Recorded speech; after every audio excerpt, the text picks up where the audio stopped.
que vive el país. Una mujer que ahora mismo ya vuelve a tener voz. Una mujer que después de decir durante tantos años no es hora de callar, por fin ha tenido la fuerza y el valor para poder recibir una noticia que esperó durante años. Una mujer que ha dicho no más a la impunidad. Hoy recibe una gran noticia, pero es una noticia que no solo de Colombia en Todo Noticias. Es una noticia que no solo la toca a ella, es una noticia que nos toca a todas nosotras. Como sabrán, la comisión decidió entregar el caso a la Corte, decidió no dar más prórrogas al Estado colombiano para el cumplimiento de sus recomendaciones. En consecuencia, la Corte Interamericana de Derechos Humanos, que es el tribunal de derechos humanos más importante de la región, juzgará la responsabilidad del Estado colombiano por los hechos sucedidos el 25 de mayo del año 2000 y los hechos posteriores. 19 años esperó esta noticia. Le alegra saber que ahora mismo Ginette Bedoya se convierte en la primera víctima que lleve la violencia sexual en Colombia a un tribunal internacional. Hoy, gracias a ella, se abre un camino de esperanza y justicia, no solo para ella, sino para miles de niñas y mujeres víctimas de la violencia sexual. Este es un avance histórico en un tortuoso proceso de conseguir justicia. La noticia por la que se alegra Ginette Bedoya, aunque se contiene las lágrimas, es que la Comisión Interamericana de Derechos Humanos va a presentar su caso contra el Estado de Colombia ante la Corte Interamericana de Derechos Humanos. Es el más alto tribunal de derechos humanos en toda la región. Es además quien va a determinar la responsabilidad del Estado colombiano en este caso, en el contexto de las obligaciones internacionales de Colombia con las mujeres periodistas. ¿Cuál fue su historia? La recordamos. Bedoya fue secuestrada en la cárcel Modelo de Bogotá cuando realizaba un reportaje. Posteriormente fue torturada y violada. Solamente hace un par de meses, 2 paramilitares han sido condenados a 40 años de cárcel como los autores materiales.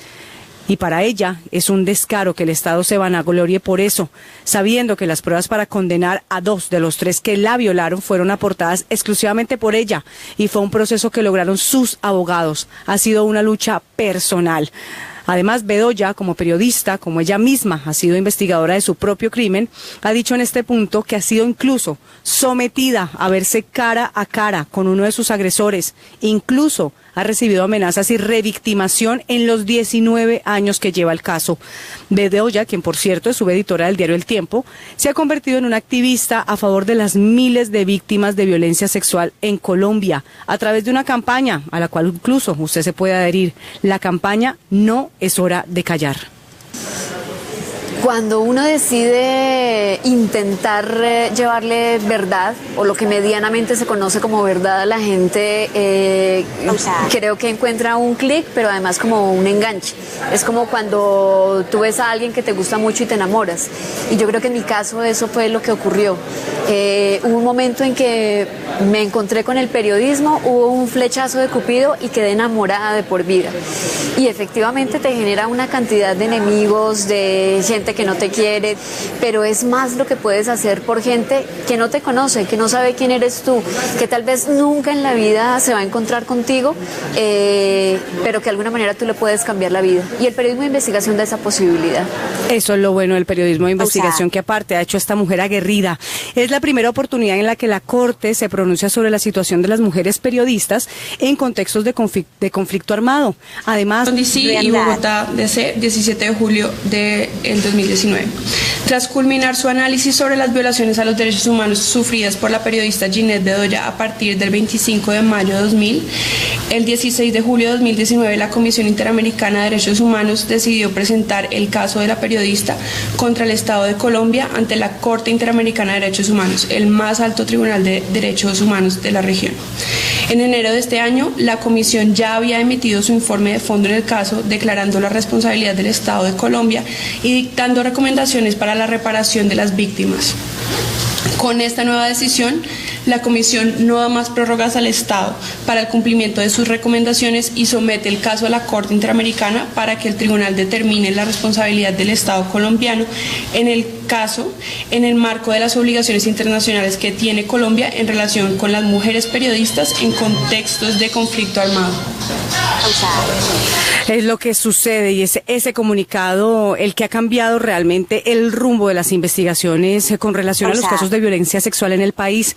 Bedoya es consciente de que este es apenas un avance dentro de todo lo que se viene preparado para todas aquellas personas que han tenido que padecer crímenes como este. Sin embargo, está llena de fuerza para continuar. Bedoya afirma que este es el principio de algo muy grande, de que llegue realmente la justicia a cada una de esas mujeres que han sido violentadas a lo largo y ancho del país. Creo que precisamente por ese mismo clic que tuve con la realidad de mi país. Yo realmente empecé haciendo periodismo hace muchísimos años, con periodismo cultural. Y tenía un magazine donde hablaba de conciertos, de festivales, luego escribí periodismo ambiental y hablaba de los huracanes, de los árboles que había en Bogotá, de la biodiversidad, pero cuando me gané una beca para hacer un curso de corresponsal militar, una de las visitas fue al Hospital de Sanidad del Ejército.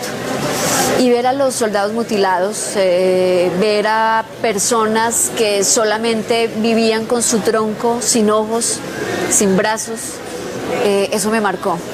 Y creo que me llevó a entender por qué de alguna manera tenía que contar a través del periodismo judicial y del periodismo de investigación lo que también había vivido en mi vida. Hechos que padecía el país.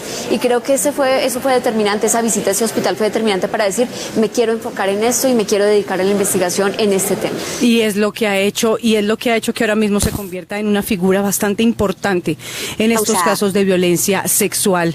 Especialmente a la Fundación para la Libertad de Prensa, a mi abogado y a los abogados que lo han acompañado durante todos estos años, a Pedro Vaca, el director de la Fundación, y a todos los abogados, a las abogadas de SEGIL que han hecho la representación de mi caso en Washington. Durante los últimos 19 años me he dedicado a intentar seguir adelante con mi vida, ejerciendo mi profesión de periodista en condiciones que violan todos los estándares de libertad de expresión, por tener que hacerlo escoltada y en un carro blindado, rodeada de la más flagrante impunidad y constante revictimización por parte del Estado colombiano y expuesta aún a constantes amenazas por el activismo que asumí en defensa de los derechos de las mujeres víctimas de violencia de género. He sido la propia investigadora de mi crimen, y las pruebas y testimonios que recaudé durante estos largos años, más la confrontación cara a cara con mis victimarios, a la que me obligó la Fiscalía General de la Nación, y la perseverancia por no declinar en la búsqueda de justicia, permitió que 3 de mis victimarios pudieran ser llevados a los estrados judiciales.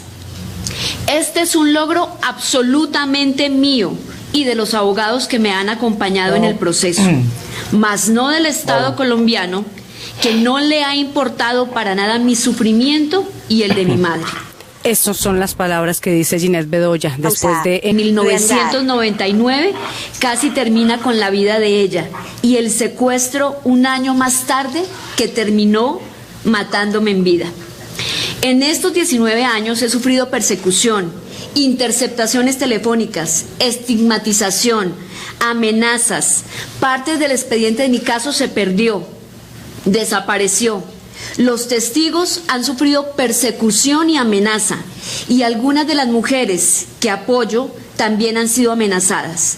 En el año 2012, tras un cambio de fiscal, 3 paramilitares fueron vinculados como responsables. Hasta el momento están condenados Mario Jaimes Mejía, alias El Panadero, quien desde 2016 paga una pena de 28 años de cárcel. Que siga ejerciendo mi trabajo periodístico y que a través de la campaña No es hora de callar, visibilice y ayude a mujeres y niñas víctimas de violencia sexual.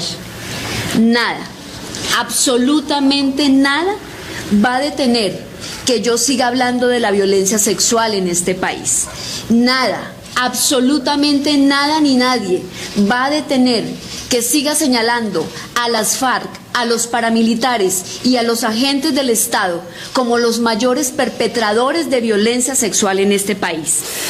Pues de esa misma manera ha venido luchando esos 19 años. En este proceso también están condenados Alejandro Cárdenas Orozco, alias JJ, por el delito de acceso carnal violento agravado, y Jesús Emiro Pereira Rivera, alias Huevo de Pizca, por el delito de secuestro, tortura y acceso carnal violento.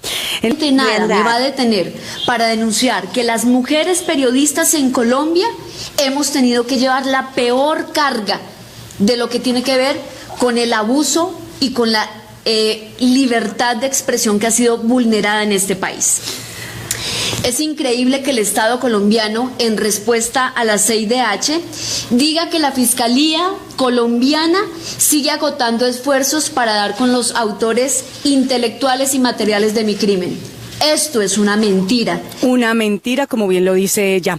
Ese expediente asegura que Rivera fue quien condujo el vehículo en el que fue secuestrada Bedoya y también participó en los abusos sexuales de la víctima. Aparte, en julio de este año, la periodista le envió una carta a Paulo Abrao, secretario ejecutivo de la Comisión Interamericana de Derechos Humanos. Desde allí no ha movido el expediente ni las investigaciones un solo milímetro en los últimos 3 años.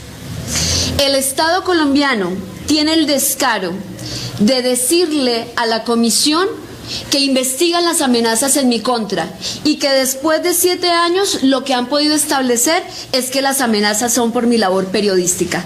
Eso lo sabemos sin tener que investigar tanto.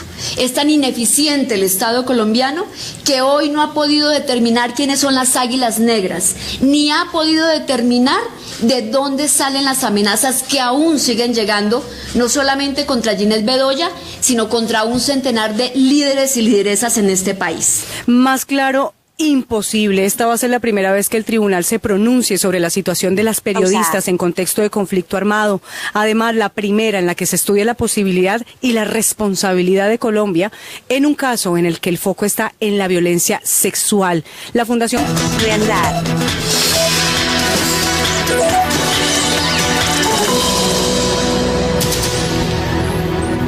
En esta temporada de verano, la Clínica Dental La Torre no cierra sus puertas y por el contrario le invita a todos los padres y madres para que acerquen a sus pequeños a esa revisión ahora que tienen un poquito más de tiempo.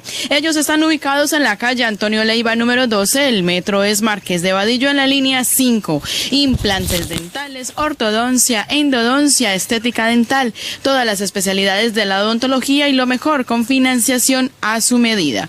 91-565-0305 es la línea telefónica para reservar su cita. 91-565-0305 y es Clínica Dental La Torre. A nuestros líderes sociales los están matando. No más indiferencia. Este viernes 26 de julio nos uniremos en la gran jornada mundial de rechazo al asesinato sistemático de nuestros líderes sociales. Por la paz, la reconciliación y el respeto a pensar distinto. Madrid se pone en pie. Te esperamos este viernes 26 de julio a las 19 horas en la entrada principal del Parque El Retiro. Acceso por Puerta Alcalá. Convocatoria autorizada por la Delegación de Gobierno de Madrid.